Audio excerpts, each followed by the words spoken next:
this is something that you're going to see plenty of on my channel in the near future because these things are fantastic. But if we take a look inside, we've got some very nice flowers going on. Really pretty little place. And here goes. No sales. And no sales. Well, you know, it's an early start. The shop is new. Okay, it's only recently gone in. Hopefully, at some point in the near future, we might actually make a sale or two. You know, gather up a few diamonds. Something like that. Oh, I can't hope for too much. So, for the final part of today's episode, we're actually going to be doing a few little odd jobs and things that I've been meaning to do for a little while. If I can actually pull up with my Elytra. Yes, that's the one. Off we go. So, the first thing we're actually going to be doing is something to do with the Elytra. What I want to do is I want to build an Elytra launching platform in this area right here. Now, by that, I don't mean one of those crazy Elytra launchers with all of the boats and things like that that just cause a ton of lag. What I want to do is essentially create a nice looking pillar that I can jump off of and make my way over there, up into the drone or potentially over into the blue district, because walking this distance right here, I know it sounds stupid, but it's a massive, massive pain in the backside. I don't know what it is about it, but I just have to hop through all of this, and then I have to hop through all of that area with all of the iron golems. It's just really, really boring. So what I'm going to do is I'm going to build one on top of this hill right here. It's going to be about 20 blocks tall, and that will allow us to jump off and travel off into the distance. First off, I lied about which hill I was going to build it on. I actually prefer the thought of it being on this hill. Secondly, my mouse is disconnected and there's a zombie right in front of me, which we have now taken out like a professional. Didn't even take any damage right there. Thirdly, I want to build this out of spruce wood, and I don't have any of that, so I brought a diamond along with me to go to the brown district, but I forgot to go to the brown district because I'm a total spoon. I wonder how I survive on a daily basis with a brain that functions so little. I did it again! I did it again! I need to stop shooting myself too much! Oh my word! Guys, none of my stuff is here.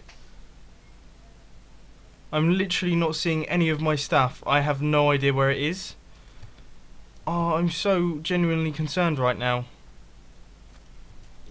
I genuinely don't know where it is, and I think I might have actually just lost all my items. It's just nowhere to be found, and I'm literally heartbroken. So, long story short, I have lost all of my items due to a really, really silly reason. Now, let me just explain exactly what happened here. So, basically, as you guys know, I had my chicken here, and I always keep my bow in my offhand while I'm using my Elytra because it allows me to fly easier. And what happened is that I was running low on health, so I ate some chicken, and then the bow double shot. So I finished eating the chicken, it shot, I then right clicked again because I wanted to continue eating chicken, and it double shot. I lost all 3 of my remaining hearts and I died, which is technically my fault, but it's such an annoying way to die, and I'm really, really upset right now. Yeah, I'm absolutely gutted, to be honest with you, because obviously I've lost my Elytra for a start. I've lost all of my diamond tools. They're my best diamond tools. They had efficiency 5, they had mending, all of them were just perfect. I've lost all of those. I've lost all of the resources that were on me, which were really important resources. I'm just so wound up. I'm really wound up. Ah, I don't know what to do. I don't know what to do. And just to add to the brilliant news, something very bizarre seems to be happening to my sorting system. Today is not my day. I mean, earlier on, I tore my favourite pair of jeans as well, which is equally frustrating. I don't know what's happening today. That doesn't look right. Oh, that definitely doesn't look right. What on earth has happened here? I thought this was meant to be overflow. It is overflow proof. I don't understand. I don't understand. Oh, I so don't understand. That is odd. That is so odd. I've concluded there is no point in just sticking my head in the dirt and being all upset for the rest of the day. It is time to get back into action and get our stuff back. So what I'm going to do is I'm going to craft up some diamond armor, because I feel like that's definitely necessary at this point in time. I mean, seriously, that is very, very necessary. But also, we're going to craft up the rest of our tools, and hopefully we are going to have an epic set of tools very, very quickly. Time for a time lapse.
So guys, half a stack of diamonds later and a bunch of enchanting done, we are now back to our former glory, -1 set of Elytra. Yes, I know that is a massive pain in the backside, we can no longer fly about looking all cool, but we will sort that out at some point in the near future.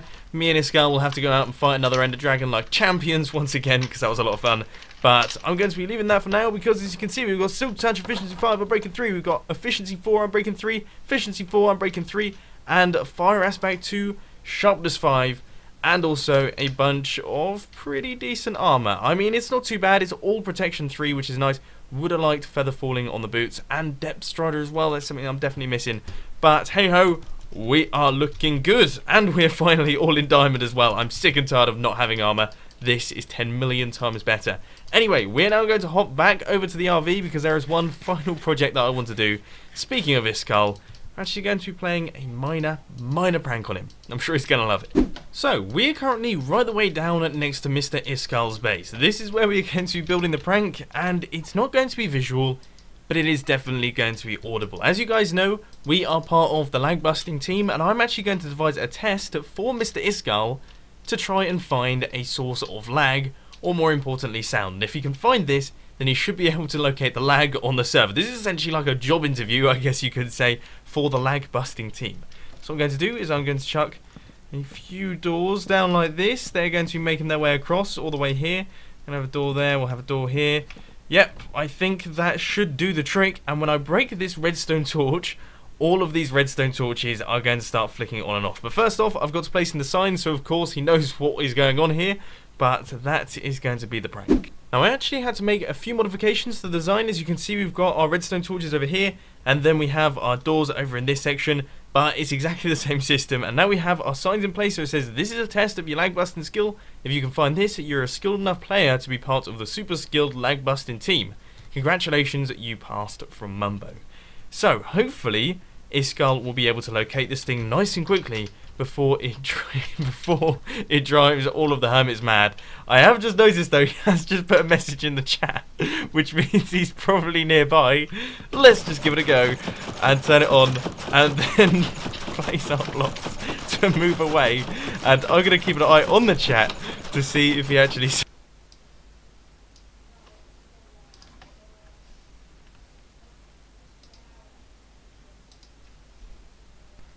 Hey guys, Kyle01 here from Team AFG, and I am going to be showing you guys how to make an end portal in Minecraft. So I'm not sure if you only have to do this on survival. I'm gonna try it on creative though. So I'm gonna be using too many items though, because I don't think the in-game inventory has all of the parts that we need. Okay, that was kind of weird. So we're gonna, let me just take a look real quick.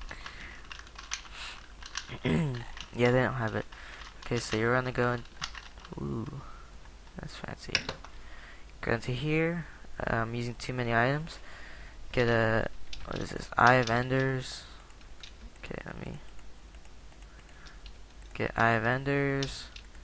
Go over here. Get end portal frames. Yeah, that works. So, first what you want to do is dig a 3x, ah, damn it, a 3x3 hole, and then get your portal frames. Put 3 up top. Skip the corner piece. And I'm just gonna, just for the hell of it, I am going to take those out. Place 3 there. Place 3 there. And there. So what you're gonna do is take the Eye of Enders, put them in there, just right click it, and it should work. Sometimes it doesn't, and I think you just have to replace it. I am not sure, but sometimes it, or maybe you have to be on survival. But yeah, that's pretty much, oh there you go. Just a little glitch every now and then. And that's pretty much it. And now we are entering the end. So, there you go. And here we are. We are at the end. Let me show you guys the dragon real quick, just for fun. There he is. There's a dragon. Looks pretty nice. So what you're supposed to do is first thing you're gonna want to do is try and destroy these things, because it's healing the dragon whenever he passes by it. So you can just hit it, but I prefer that you have a bow and arrow, because you can it's pretty much just a one hit. Alright, whatever. It's pretty much just a one hit. God damn it. So like, I'm not sure how you would be able to get up here, but your best thing to do is just get a bow and arrow and just shoot at him. And if you think that you have enough that you can take out the dragon, just go for it. You can set up some TNT, but it's kind of hard. I've tried. And once you beat the dragon, you'll eventually be able to see the credits, which in my opinion kind of weird, but it takes a long time. So yeah, talk to you guys later.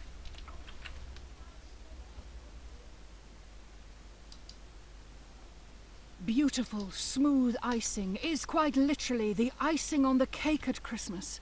I mean, one never hears. End portals are awesome, but in creative mode, they're just not working. Why?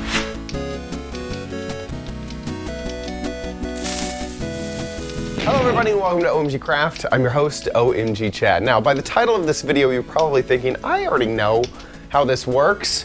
You get some ender pearls, you get some blaze powder, you put them together, you get some eyes of ender, and then you put them around the portal, and then you're in through a portal. But what I'm actually speaking of is a problem that I've recently had when trying to make a end portal in creative mode. It just won't work, and it is super frustrating. So let me tell you how to make an end portal in creative mode.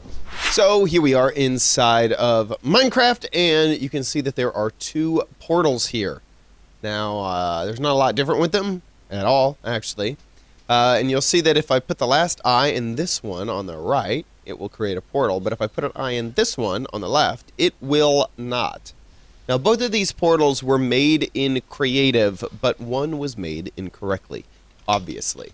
Here is the issue with portals. A lot of people will assume that you just create a 3x3 area, and you are all good to go. So once you fill this with eyes, it will make the portal, but that is actually not correct. It needs to be made with all of these blocks facing a very specific direction. And what I mean by that is they all need to be pointing inwards in a way. You may not be able to tell very much, but this block and this block are facing two different ways. You can kind of see that little pattern on the top, and you can see it a little bit easier when you put the eye inside. You can see that there's this coloring on the top of the eye with that little dot. You see that dot? That is the top, and then the top is this way. So you can see that all of these eyes, the tops, are over in this direction. This one, almost all of them, except for one right here, are in the top. So what you would have to do is basically stand in the center, and whenever you're looking at the portal frames, you can see which ones are correct and which ones aren't. So if we're in the center, you can see top, top, top, top, top, top, top, top, top, top, top, top, based off of which way you're facing. So this one is incorrect. So we're going to go ahead and break that. And then it's sort of like a piston, where as long as you're standing in this direction, so as long as I'm standing on this side, it will place it in the correct direction. Go ahead and put the Eye of Ender. It is now facing the right direction. And we have our portal created. So a quick way to think of this is just stand in the middle and only go around in a circle like this, not leaving the middle, and then you will have a correctly made end portal. And so this will not work the other way. If you stand along the outside and build it, it will be exactly opposite and will not create the end portal as you can see. It's completely backwards in Portal. So that is how you make end portals in Minecraft. Now remember, this will work in every version of Minecraft: Pocket Edition, Console Edition, Windows Java Edition, Windows 10 Edition. But in Pocket Edition, those little dots, they actually point towards the center of the portal instead of the outside. Thanks so much for watching this episode of OMG Craft. If you enjoyed it, make sure you leave it a like. Make sure you subscribe for future episodes, and I'll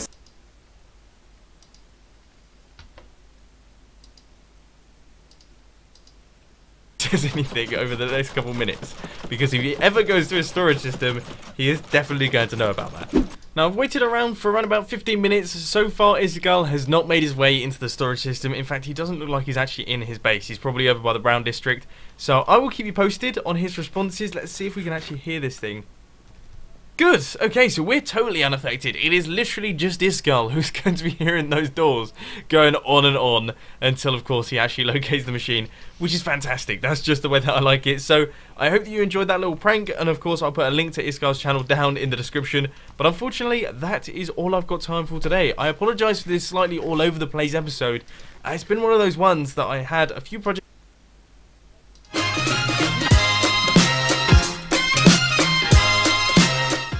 Hello everyone, this is Mumbo, and welcome back to another episode on the Hermitcraft server. It is episode 49, and today I have got some very exciting news, and that is the fact that I have finally installed Optifine.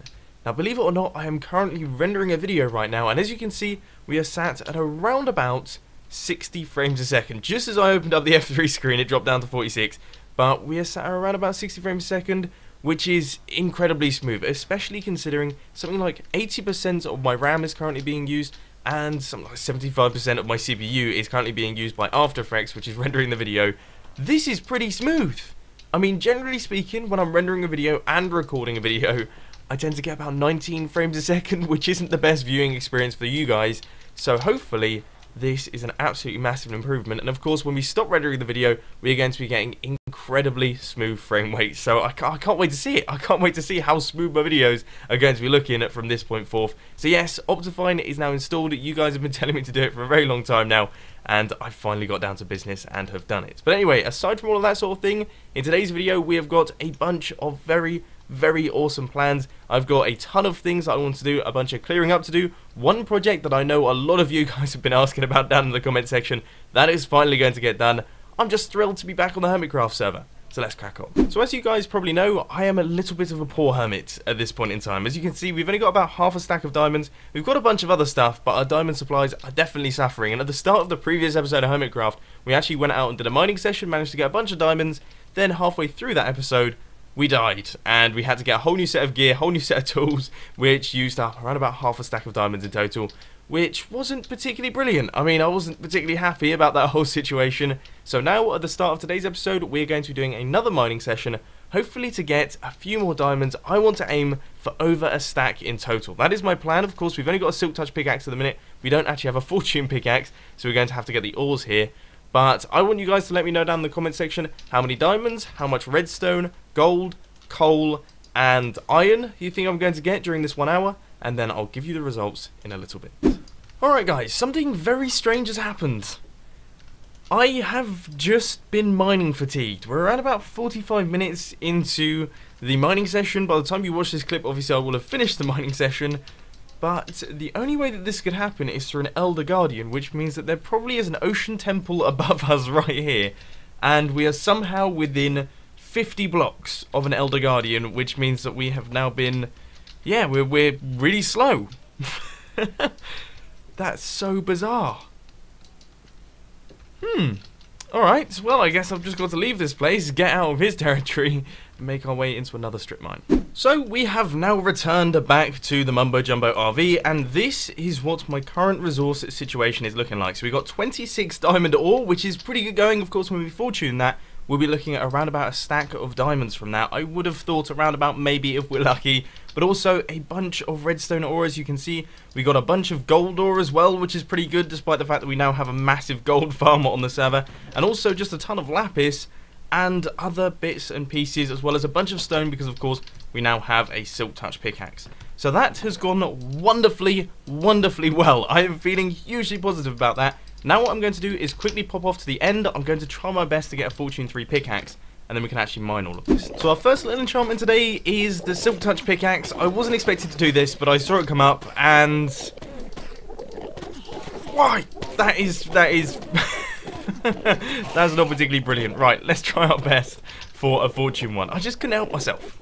Fortune 3 pickaxe has been acquired from the Ender after a bunch of failed enchantments that you can see down at the bottom there. And as you can see from this little place right here, we have finally got over 1 stack of diamonds once again. We have 1 stack and 16, so a stack and a quarter, which is brilliant. That means that we've got plenty of diamonds to spend over at the Logfellas and any other shops in the shopping district, ready for all of the builds that we're going to be doing in the near future. But anyway, speaking of that sort of thing, I think it's about time that we got down to business and actually did a little bit of work on the server. And the first thing that we're going to be doing is a project that I've seen requested quite a bit down in the comment section, and that is to replace all of the blocks underneath my fences with red stained clay, because dirt and stone, well, it's really quite ugly, isn't it? To anyone who's confused as to what I'm on about, underneath each one of these sandstone pillars, it used to be that I would either have like stone or dirt, or in some cases a different type of hardened clay, or just whatever block happened to be under this block when I placed in my red band. Now this was pretty much everywhere. It was in all of the modules, behind all of the glass. Basically, it looked really very ugly, and everyone kept letting me know that down in the comment section. And finally, I have gone all the way round, and I have taken out all of the blocks. But by the look of things, you can't really see much of that because I'm currently on fire. But yes, these are the final 2 now, so everything should now be fixed up and looking about 100 times better. So we have red stained clay going right the way around like this, and yeah, that's a big improvement. Next up on our to-do list, I've actually added in a new part to our villager trading booth system. Now this is a redstone line that runs all the way across like this and up into our minecart dispenser circuit, so that we now have a manual villager request button as opposed to automatic villager retrieval. Okay, so originally we had like an automatic system that would pick up villagers from our villager breeder, and this worked well. Too well, in fact. It was picking up too many villagers and they were flooding into the system, basically causing massive queues and backups. Now what we have is a manual request. So what we can do is we can hit this button right here. That will actually request a villager. You will see he should pop out any second now and make his way around. He'll go into the system, and we can make sure that he actually drops down into the system before we request another villager. Now hopefully, fingers crossed, this should fix all of those awful backups that we're getting of hundreds upon hundreds of villagers over in this top system here. So as you can see, he's dropped down into the system. We hit the button again, we'll get another villager, and this is basically the way that I'm going to be doing it from this point forth. So now we can just grab these guys, check their trades. If we don't like them, we chuck them away, request another villager. You get the idea. You know what, guys? I think finally we actually have a working system right here. I mean, after all this time, this is probably been about 5, maybe 6 episodes. We have finally got this thing up and running. You hit the button, villager comes through. It doesn't seem to be getting stuck in this area right here. I mean, so far all of the villagers that we've actually got from the system have been terrible. We've got a bunch of armorers. We've got this one white coat, which could potentially be good at some point in the future. This guy right here is a fisherman. I thought it was going to be a farmer, but unfortunately it wasn't. But as you can see, they're making their way through just fine. They're not even getting stuck on the sign anymore. Good. He has managed to make it past. This is excellent. This is such good news. Finally, we have ourselves a working villager trading booth. I may have spoken a little bit too soon here because this guy's got stuck, but I'm going to see if this chap is going to nudge this guy along. So let's see. Are we going to have a collision that is actually useful right here, and we'll just eventually... Yes! That was amazing. That worked flawlessly, didn't it? Alright, so it looks like we do actually have a working system. It has like a few little kinks in it, but it seems to be functional. So now it is time to link this place up to the nether. It's been a long time coming. I never want to make that journey again. So let's do this. So this right here is going to be my new nether portal for my drone base. So this is the nether portal to the villager trading booth. This is up to the top, and of course I'm making it down on this level so that we can access it from the nether hub. So let's pop through and see if we make it to the correct location. We should, in theory. It's in exactly the same location as the other one, and yes, looks like we have. Now let's just pop on back through and see which nether portal we actually end up at. Is the top one. Okay, ladies and gentlemen, here comes the moment of truth. We're about to find out if the nether portal that we have constructed right here is going to link up to the one that we currently have in the nether. Now, I'm a little bit worried about this one because, of course, my maths is famously terrible in these sorts of situations. I always seem to get it wrong. So let's wait and see. We're in the nether portal.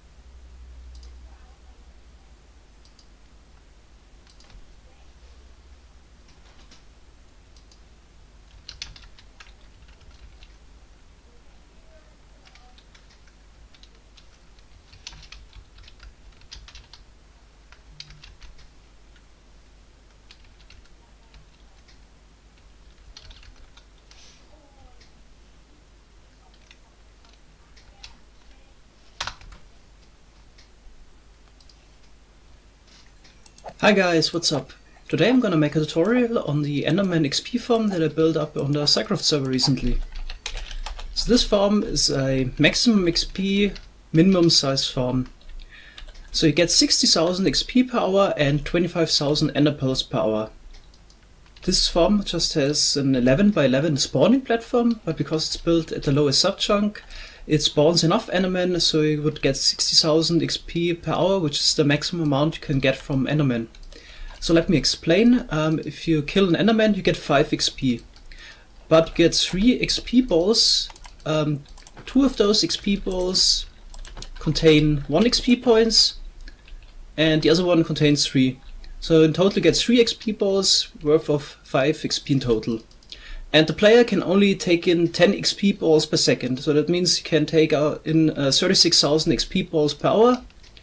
And on average, 1 XP ball would give 1.66 XP. So the maximum amount of XP you can get from Enderman is 60,000 per hour. And if you continuously whack the Enderman at the bottom, this farm would spawn enough Endermen so you get above the 60,000 XP per hour. So now let's start with the tutorial. As always, you can find a material list in the video description. But let's talk about the location first. So you need to build this farm as low as possible. So you couldn't place any more blocks below this layer. That's really the lowest layer, but you could also build it up one higher if you really want to. It would work as well. And you need to build this farm at least 128 blocks away from any end island, basically in the void.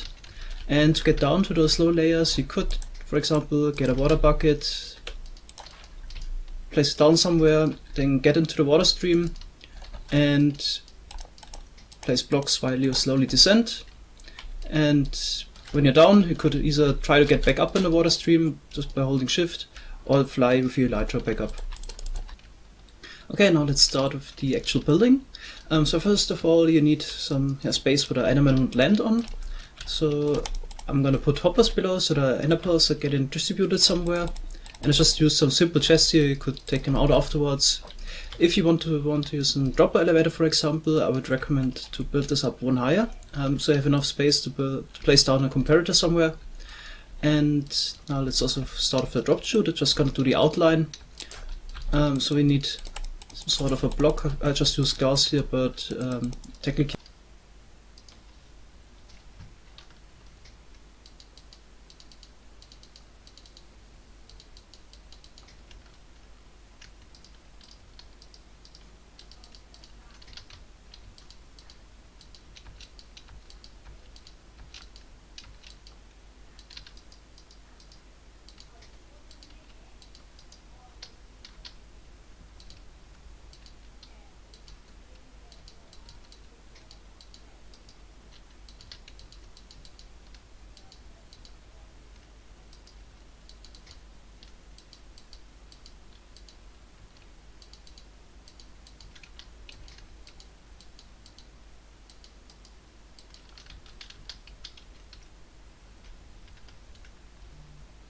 You could use it.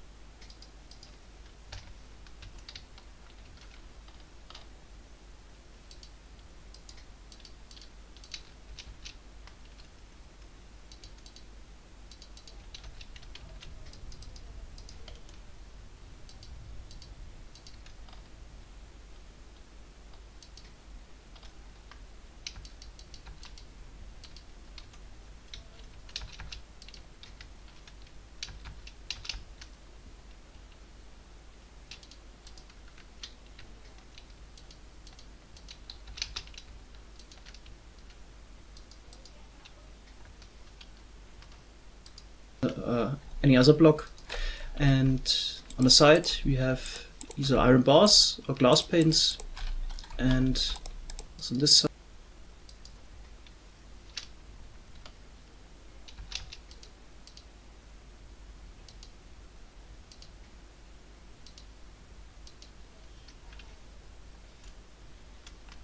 And this is basically a drop chute.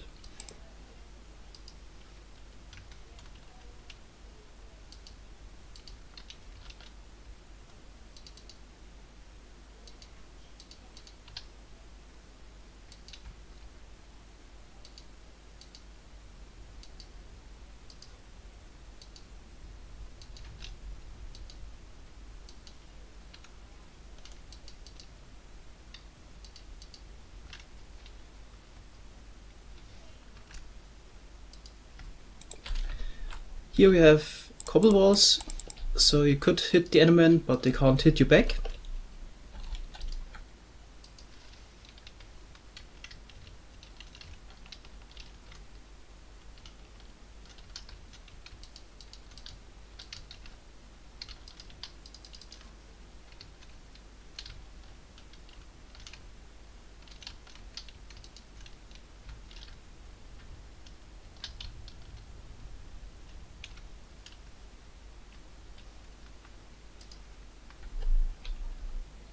In order to prevent the Enderman to teleport, for example, on top of the chest, we could use double carpet.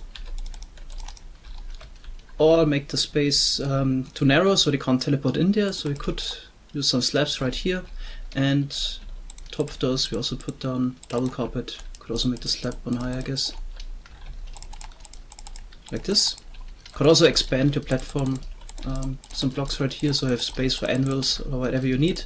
Just need to make sure that the Enderman can't teleport either inside of this room or on top. Another alternative would be to flood it with water, but I prefer the dry solution of the double carpet.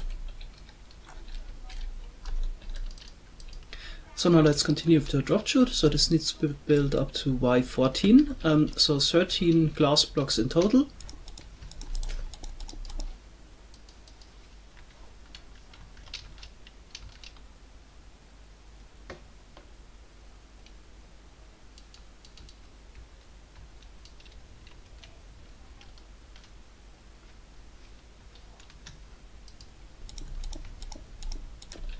To this side, if you look at it, looking at Y14, and here we need one as well. Can put carpet on top of those.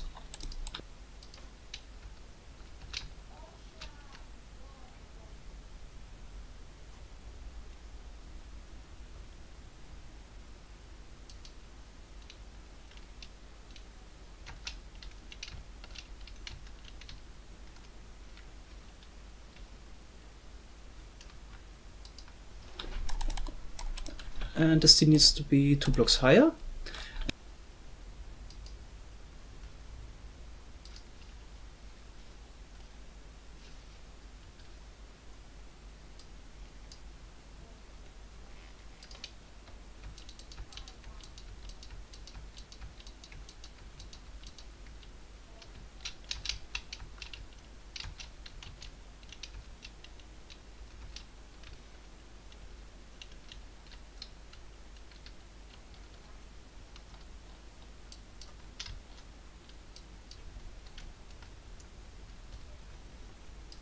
And then we need some trapdoors.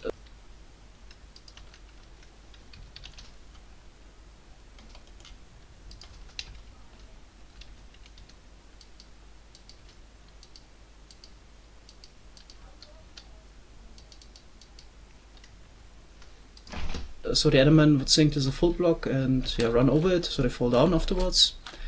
And also on the other side, like this. Next we need to build this walking platform, so it needs to be 16 blocks long. A little correction right there, the walking platform needs to be 17 blocks long. I just noticed it at the end of the tutorial. There's enough distance between the player and the spawning platform, because if it's too close to the player, the Enderman wouldn't be able to spawn. So now we need to go out 16 blocks in total, so 1, 2, 3, 4, 5, 6, 7, 8, 9, 10, 11, 12, 13, 14, 15, 16. And here it's a little bit wider, so all the Endermen could, so they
they have enough space without colliding to get into there.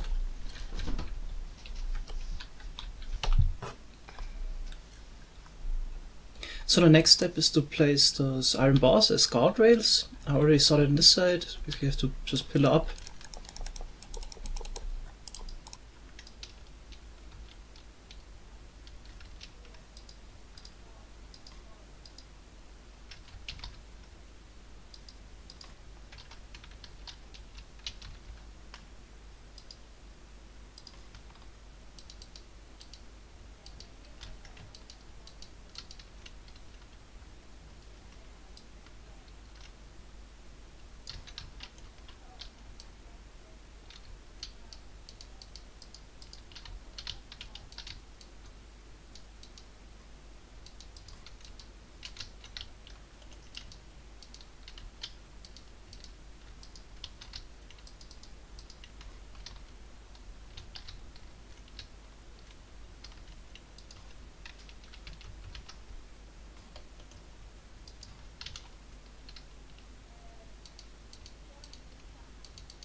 Until here, and then also go out like this.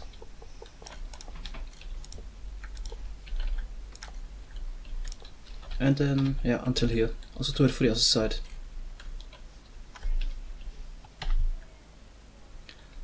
We also need to make those guardrails teleport proof, and in order to do that we put double carpet on top, but we can't put it on it directly because then the carpet block would be in line of sight of the Enderman, so I couldn't track the Endermite, which would be, yeah, in this minecart right here. That's why we put a layer of string in between. So on top of every iron bar or glass pane, put some string, and then put the double carpet on top.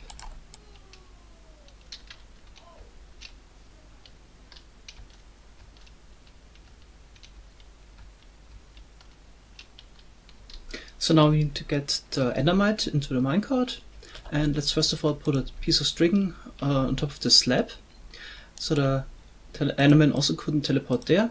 And here we just place down another slab right here, so the minecart will bounce against it, and then we need to get the Endermite.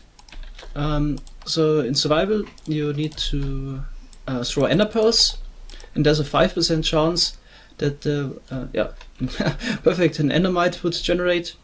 Then you need to quickly get your name tag, and you have 2 minutes before it would despawn. Rename it, add the minecart, and put the endermite right here. So now we need another piece of string here, because the enderman could teleport on top of this trapdoor, and then let's also put double carpet on top of those blocks. Then could remove this stuff in the back. Could also leave a block here, so to be sure that the endermite can't get out if you want the extra safety. And double carpet on top. So now we need to build a spawning platform. Basically any material is fine except something that enderman could pick up. So don't make the mistake as Jeb, the lead developer of Minecraft, that built his enderman farm out of dirt blocks. So we're just gonna use slabs, wood slabs or stone slabs, I think would be the cheapest. And it's an 11 by 11 platform. So 4 on this side and also 11 like this. Okay, and fill it up.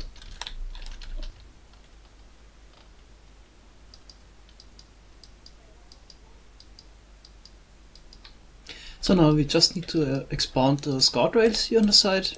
So now enderman can fall down. And again put string on top. And the double carpet, so nothing could teleport there. Some endermen obviously will teleport back on the spawning platform, but it's not really a problem. They will just run towards the endermite again and fall down. And do it for the side as well.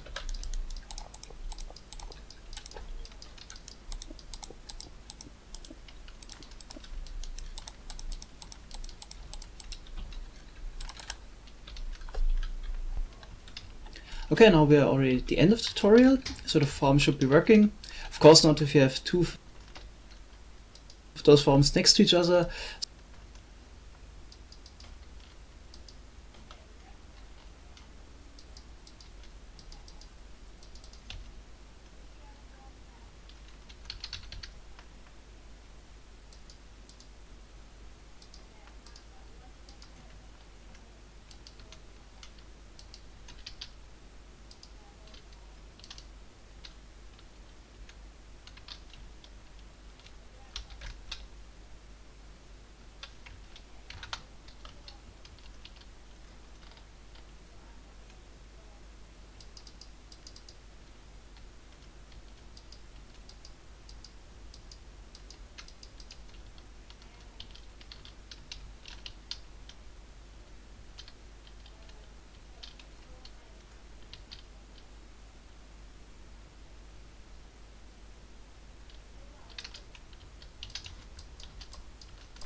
Hello miners, this is Mono Minecraft here, and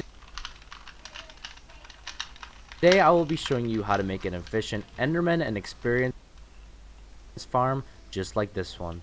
So first you're going to have to go to the end and go to one end of the island and build out roughly 100 blocks like so. Once you have done that, next you want to build downwards until you reach y equals 10.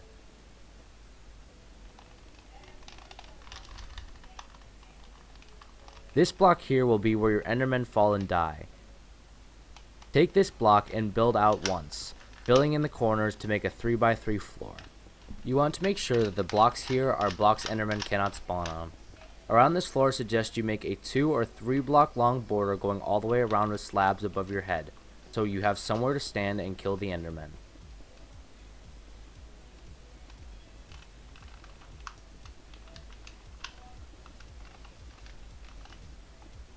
After all of that, you want to go upwards and place another block at y equals 53, directly above the block you first placed at y equals 10. This is where your Endermen will spawn. From here you want to build out 10 blocks in each cardinal direction like so. Fill in the gaps between these and you have yourself the spawning platform.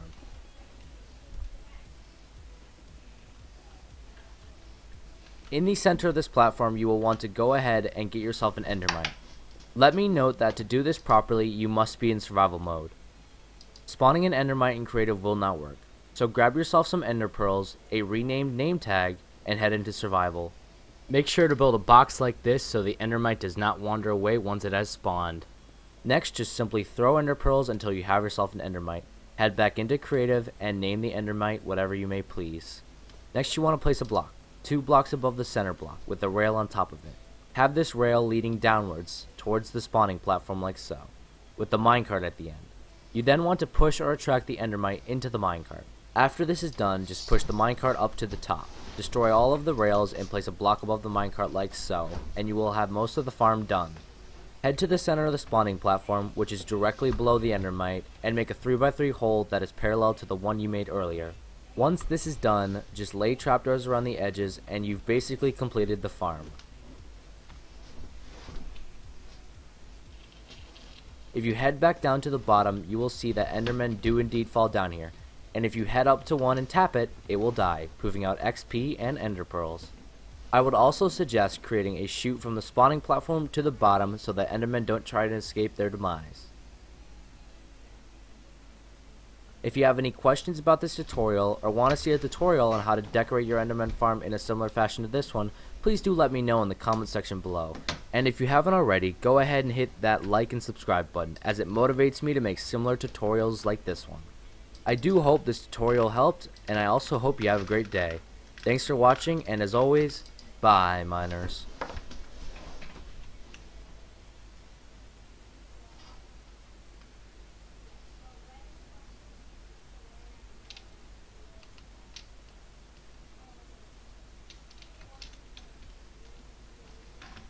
What is that? The Google Pixel 2. What can it do? A lot. Can you take a selfie just by saying take a selfie? Yep. Take a selfie. Can it see at night? Yep, it's great in low light. What happens if I snap this? It gives you info. What happens if I snap her? You get a great shot. Will it ever do this? Nope, there's unlimited photo storage. Do I still have to sit here for ages? Nope, it charges in 15 minutes. Great, but will actually understand me? Sure. So, it's a phone? Well, it's a phone by Google.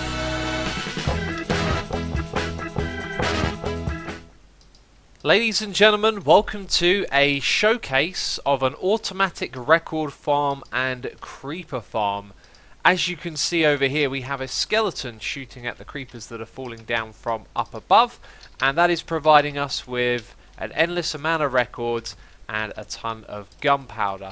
This farm is going to be very fast and efficient. You can see that there are lots of creepers spawning inside of there, and if I choose to just quickly kill all of the creepers and their drops and then stand over in this corner, you can see that they start spawning straight away. You can probably figure out a lot of this farm just from some of the mechanics you've seen already. I'm going to go over everything in detail. I first of all wanted to state though that this video is not a tutorial as such. After I spent ages figuring out what was the most optimal way to do this farm, I decided that I didn't feel like doing a block by block tutorial. However, I'll go over everything in detail. There will be a world download available for you, and that should give you everything you need to rebuild this yourself in your own world. It is going to be a very big project, but it is very worthwhile, as you'll get all of the records in large quantities and an endless amount of gunpowder as well.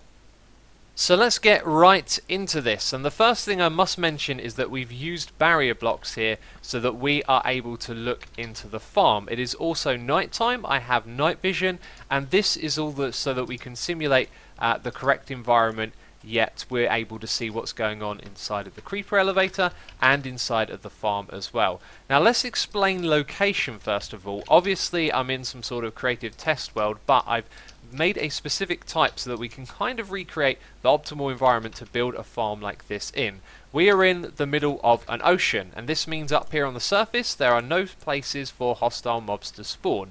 Now wherever the player stands within a 128 block radius from around the player, you want to stop all mobs being able to spawn. If they spawn outside of that 128 block radius, then they're going to instantly despawn.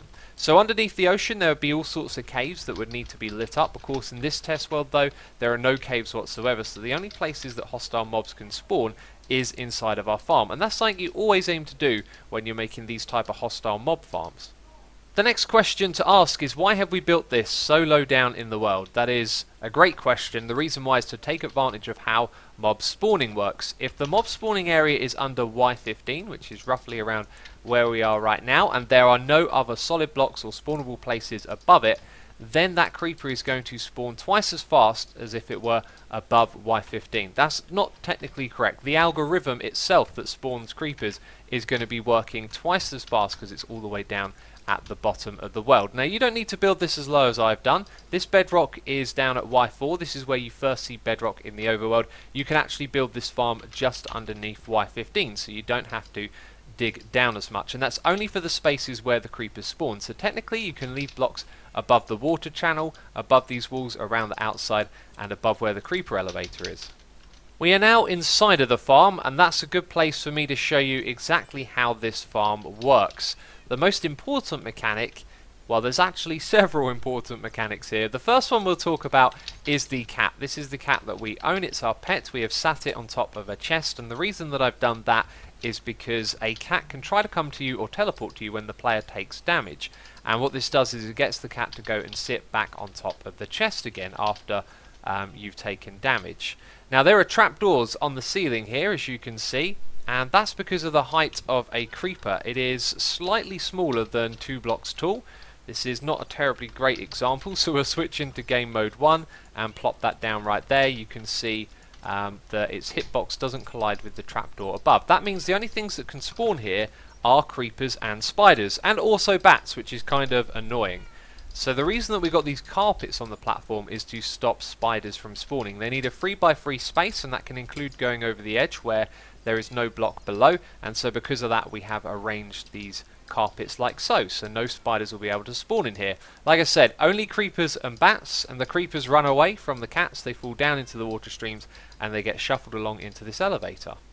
The creeper elevator is pretty self-explanatory. When creepers are in water, they're going to swim upwards. They go all the way to the top where they might take a tiny little bit of drowning damage there, and then they come over and they fall all the way down onto these carpets, meaning that they take full damage and they'll be easier to kill by this skeleton, who we'll come back to in a moment. I want to show you something very important first of all. That's these stair blocks down here. So you can see that when the creepers come in, they're going to hit the first stair block, then the second one as they try to go up it, and that pushes them up into the water, allowing them to go all the way to the top without taking a lot of time. What? So when the creepers land, they're going to be relatively close to being a one-shot kill. Now my guy on the side over here has a power 5 bow. If that's not an option for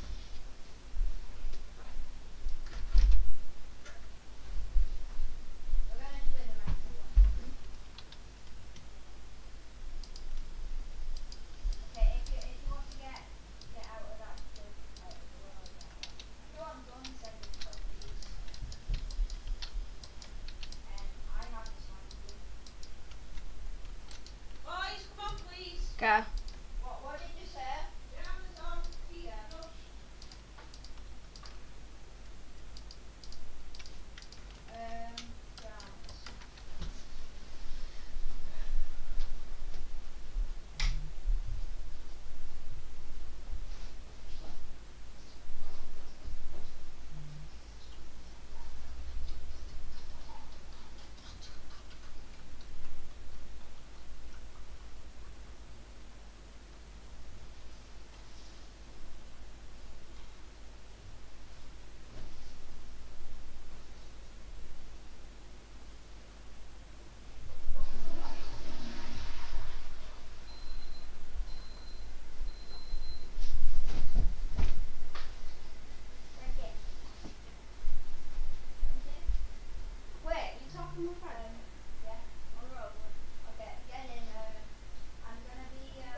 Oh yeah, Ethan, look here. Come here. Here. Yeah? Oh wait, what? Have I rushed it? No. Ethan, but it's not on the server. Oh, it's in the church. This morning, I had to come upstairs, turn your bedroom light off and the bathroom light off.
Okay.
We are now in the Nether, and this looks... That's correct. Okay, so we've actually gone through into the correct Nether portal. That's fantastic. Let's see if we can make our way back through.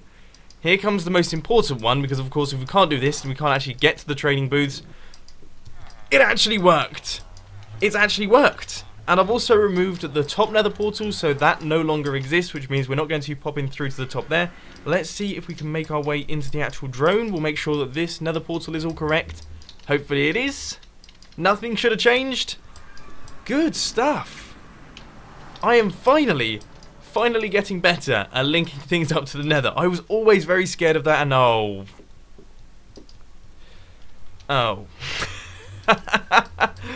What's caused that? Well, I mean, I suppose we now have an easy way to get to full symmetry space.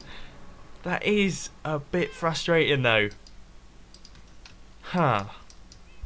In further good news, I've been doing some extra testing and our villager trading booth is fully functional and it is working so smoothly. I mean, you can see all of the villagers are in place, none of them are getting stuck. This thing is working fantastically and you'll be happy to know that there has not been a single spoon moment in today's episode, or at least some of you will be happy to know. I'm sure some of you will be extremely disappointed at this news because you love seeing me mess about and completely fail at everything Minecraft related. But anyway, we're going to be moving on from this area right now. We're going to be traveling over just a couple blocks into the storage system that we built in the previous episode because we've got plenty of chests in here. Okay, we've got plenty of storage, but we have no way of getting the items from the farms into the storage system, unless of course we want to pick them up, transport them over manually, which let's face it is quite boring. What we need to do is we need to hook them up with hoppers, item elevators, item sorters, and all that good stuff. So let's crack on with that. What on earth is going on up there? is so creepy. That is literally the stuff of nightmares. That is all. Imagine seeing that at the end of your bed. Tango, mate. You need to calm it down. So, first things first, I've done a bunch of resource gathering. As you can see, we've got a bunch of oak wood, we've got some stone, we've got some iron, some quartz, repeaters, redstone, and all that sort of thing to make all of the hoppers to connect these things up. Now, the first thing we have to do for this project is, of course, we have to go down to the item collection areas of all of these farms, and we sort of have to just build really long tunnels to a single location where the item elevators are going to go to take them up to the sorting system. So I guess I should probably crack on with that. In theory, we should be about to break through any second now. Just making our way through this tunnel right here, and we should pop through into an opening right there. So this is where the item elevator is going to be going. That tunnel right there goes all the way over to the pumpkin and the melon farms, and this tunnel over here goes all the way over to our sugarcane farm. So as you can see by the length of these tunnels, these farms are actually fairly far apart. I hadn't expected them to be this distant, which means that we are going to be using a lot of hoppers. Oh, we are going to be using a lot of hoppers during this process, which means we're going to need a lot of iron. Thank you to my 3 iron farms up there that are working very hard, and also a lot of wood, which once again, I just want to say a massive thank you to the log fellas. Even though I despise their business practices, they do run a very good service. So now what we're going to have to do is craft up all of the hoppers that I've just mentioned, run them all into this area, then we're going to have to create the item elevator, and then the item sorter. Honestly, it's actually relatively straightforward. 2 stacks of hoppers later, and we have got a fully connected system. By the look of things, everything is now flowing through the system. We have got sugarcane pouring through these item hoppers. I mean, if we take a look in this end chest, this is just sort of 3 days, maybe 10 hours total playtime. Boom. This thing's ridiculous. The melon and the pumpkin farm is also ridiculous as well. Whenever I stand over there, I end up getting like around about a stack of melons and a stack of pumpkins in my inventory, which means that we're getting around about a stack every 5 minutes. Mental. Absolutely crazy. We're going to have hundreds upon hundreds of items, which I'm very excited for. But anyway, let's pop back over to the storage area. We have got an item elevator to build, so let's get on with it. So you know, the other day I did a video on how not to use redstone, and I said don't do it with a full inventory. Well, I'm sort of breaking my own rule here, and I can promise you, it's rubbish. It's an absolutely hateful experience. My inventory just keeps filling up. I can't pick up any of the items,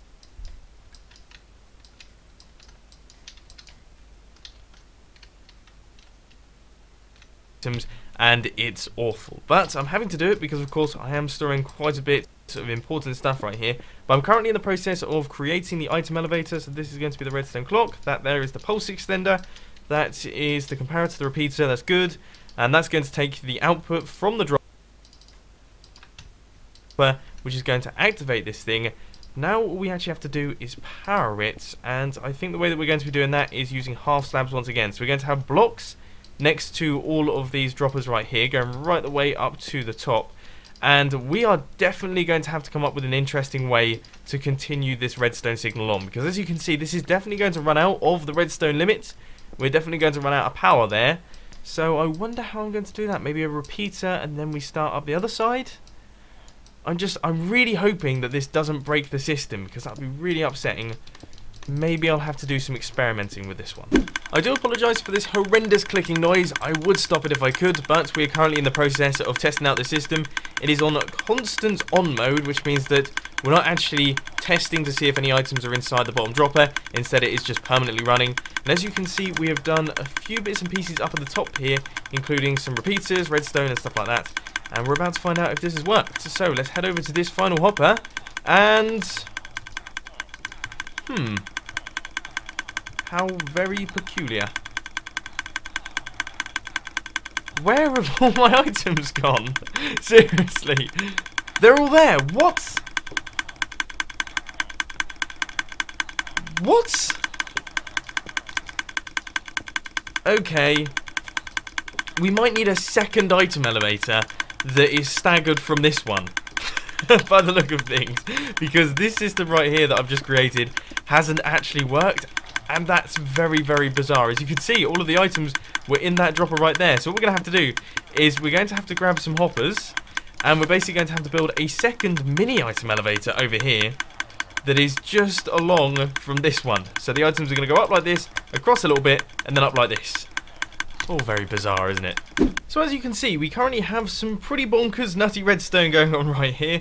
The redstone going around left, right and centre. This should make its way into that one. This should make its way into that one. Job's a good one. That is looking good. And by the look of things, that has actually sent out the item up to the top. So now all we have to do is we need to do a quick test. We need to work out if this thing is actually functional. So as you saw, there are no items in that last hopper. There are no items in the item elevator. And we're about to find out if this crazy system right here is actually going to work. This is the Mumbo Jumbo official staggered item elevator. So let's pop down to the bottom, chuck in 64 stone. We're going to eat some chicken. And as you can hear, it is currently silent, and that is because there are items inside the system. But I have to say, I'm really nervous about this one. I don't know why, but if this doesn't work, obviously we really are stuck. We are really stuck for ideas, but that means that all of the items have left this system. Now we can hear some things going on up at the top. Let's quickly wipe out this pillar right here. And I guess all there is to do now is apparently break the redstone. This is not my best start. Okay, so we break into some redstone there, but this is now done. All of the items have left this item elevator as well. Let's see if any have got lost inside the system. Yes!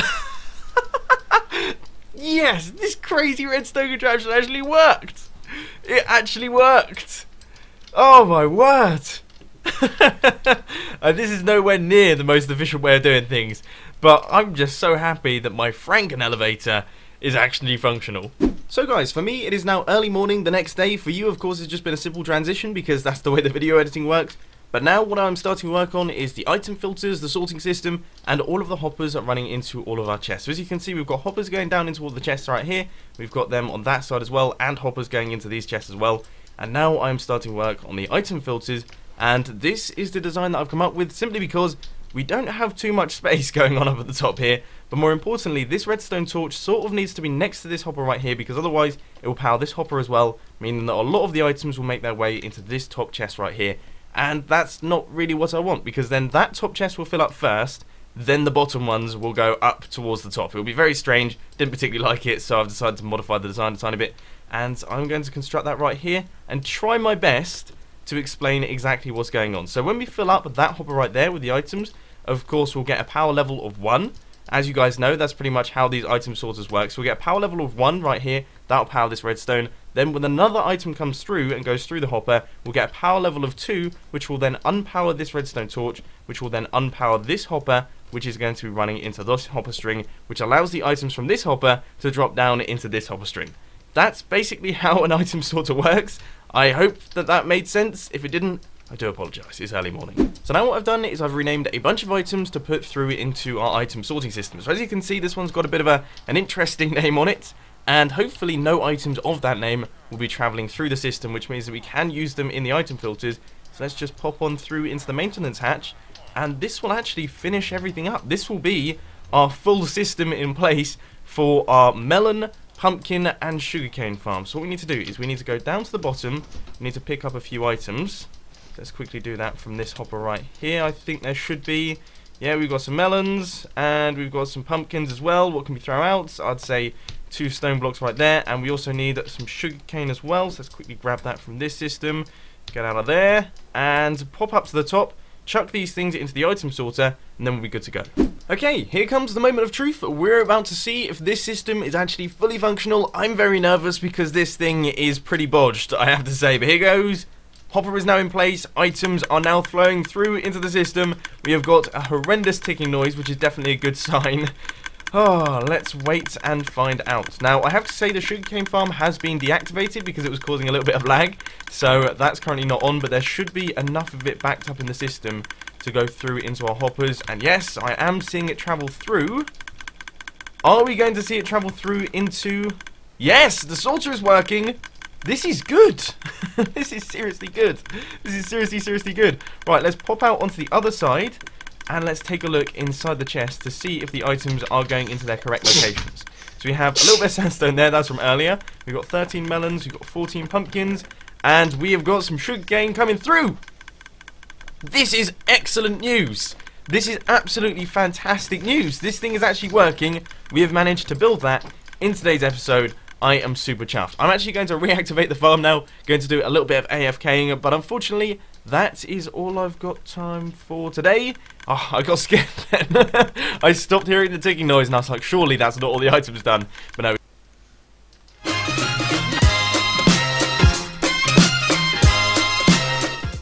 Hello everyone, this is Mumbo and welcome back to another episode on the Hermitcraft server. It is episode 50 and today, of course, that means that it is a semi-special milestone episode. Now, it's not the biggest milestone in the world, of course. We have done a bunch of Hermitcraft episodes in the past, but 50 episodes on Series 4, that is like half a century's worth of Hermitcraft episodes. And to be honest with you, it feels like we're just getting started. Now, I know I say this every single Hermitcraft series. I remember in Hermitcraft Series 3, I was talking about all of this. And to be honest with you, Hermitcraft Series 3, the start of that one, feels like just yesterday. Hermitcraft Series 4, it still feels like the brand new server. It feels like the brand new place that we're all just getting started. We're all just beginning and starting to get our bases together. We're like 50 episodes in. It's completely crazy. So I have to say, big thank you to everyone who has been watching the series so far.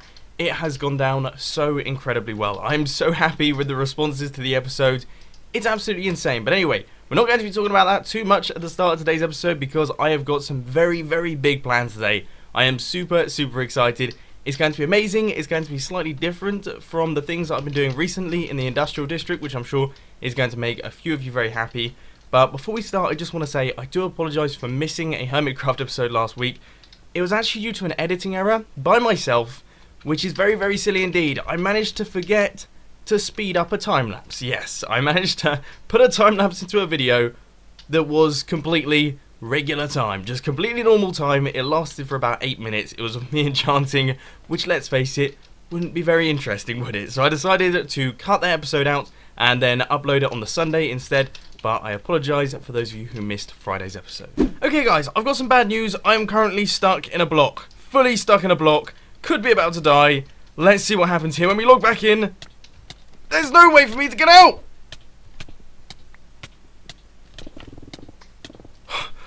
What do I...